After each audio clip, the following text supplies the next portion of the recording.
enzymes. Now, enzymes are organic catalysts that are proteinous in nature, produced in living cells or tissues, and help to promote or slow down chemical reaction. At the end, they remain chemically unchanged. So, an enzyme happens to be an organic catalyst that helps to speed or slows down the rate of chemical reaction without being used up at the end of the reaction. Now, we have two types of enzymes. We have the hydrolysis or digestive enzymes and the respiratory enzymes. Respiratory enzymes are enzymes that are involved in tissue respiration. Talking about the likes of dehydrogenase and the oxidase. Dehydrogenase and oxidase are enzymes that participate during cellular or tissue respiration. But our focus in today's class will be on hydrolysis or digestive enzymes. That is, enzymes that help to break down food substances into smaller form that can easily be absorbed by the body cells. So, we want to quickly look at these digestive enzymes. Now, we have classes of digestive enzymes. We have the likes of the amylases, the proteases, and the lipase. The amylase, proteases, and lipase. Now, the amylase happens to be a group of digestive enzymes that help to digest carbohydrates and complex starches.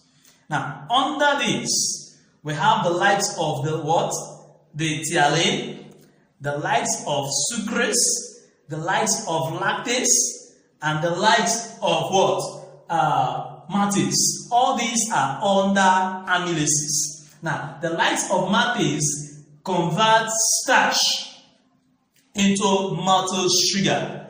The likes of sucrase equally converts sucrose into glucose and fructose. We equally have the likes of lactase, which converts lactose. Lactose is a milk present in sugar. It converts it into galactose and glucose. And we equally have the likes of thiolane, which is present in the saliva, converts cooked starch into maltose sugar. So all these are under amylases enzymes.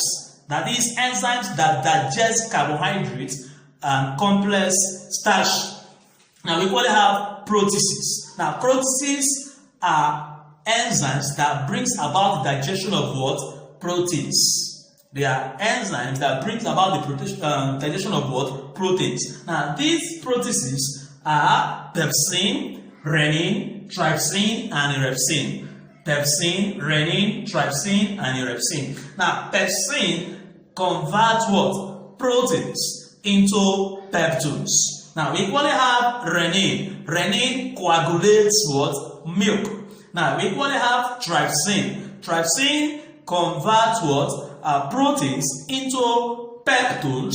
Are we together? And we equally have the erepsin, which converts peptones into amino acids. So all these are under proteases. They are enzymes that digest protein food.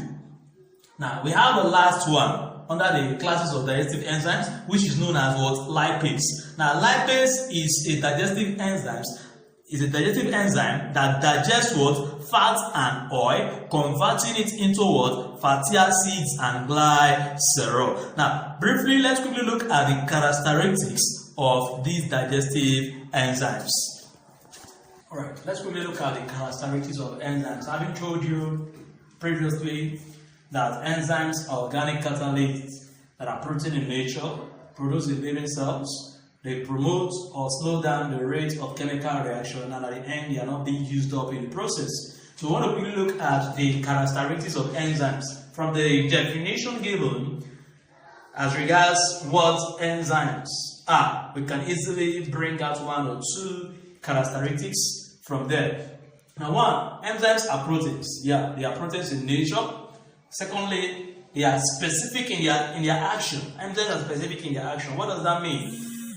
That is, a particular enzyme tends to work on a particular substrate.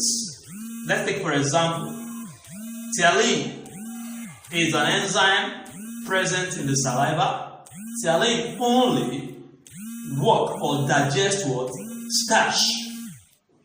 Thiolin will not digest any other substrate other than what? Starch. Now, aside that, we equally have what? Pepsin. Pepsin is an enzyme, a digestive enzyme that will work or digest on what? Proteins. So, enzymes are specific in their action. So, a particular enzyme acts on a particular substrate. Alright, the third one, we have enzymes are reversible in their action. In other words, we are saying that their actions or their reactions are what? Reversible.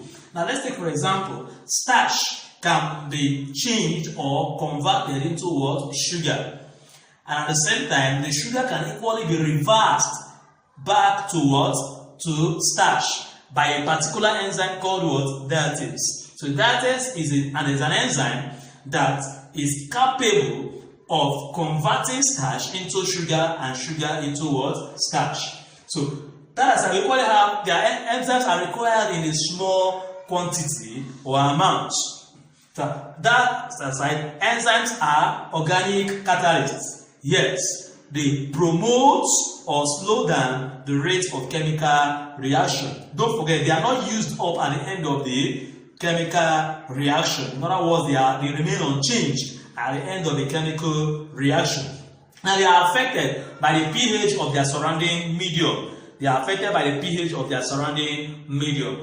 What does that mean? The likes of thiolin will digest cooked starch into maltose under which medium? Under alkaline medium. Same thing applies to the likes of trypsin, lipase that are found in where? In the ileum.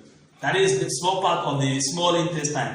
They are required to carry out their action under alkaline medium. Now you talk about the likes of pepsin. Pepsin will digest protein in the stomach under acidic medium. So enzymes are affected by the degree of their pH medium. So that is the acidity or alkalinity of their surrounding medium, which is talking about what? pH.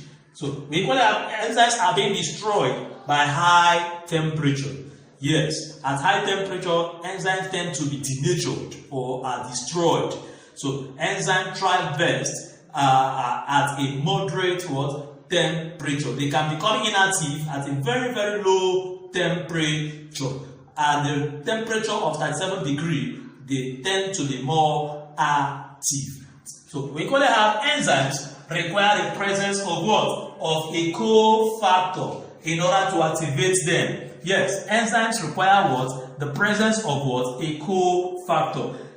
Naturally, or let me say biologically, enzymes are inactive in their states. So for them to become active, they require the presence of a cofactor. Let's take, for example, the likes of trypsinogen. Trypsinogen will remain inactive not until there is the enzyme called enterokinase that will help to activate it into what? Trypsin. Now, we equally have pepsinogen, which is present equally in the stomach.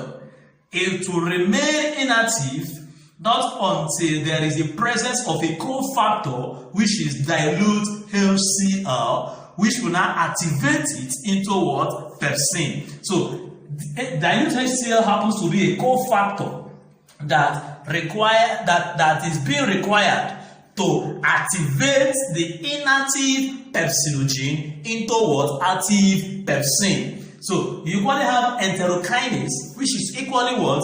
A cofactor that will activate the inactive trypsinogen into an active what? Trypsin. So generally, enzyme require what? The presence of what? A cofactor in order to activate them in their inactive states. So all these are the characteristics of what? Enzymes.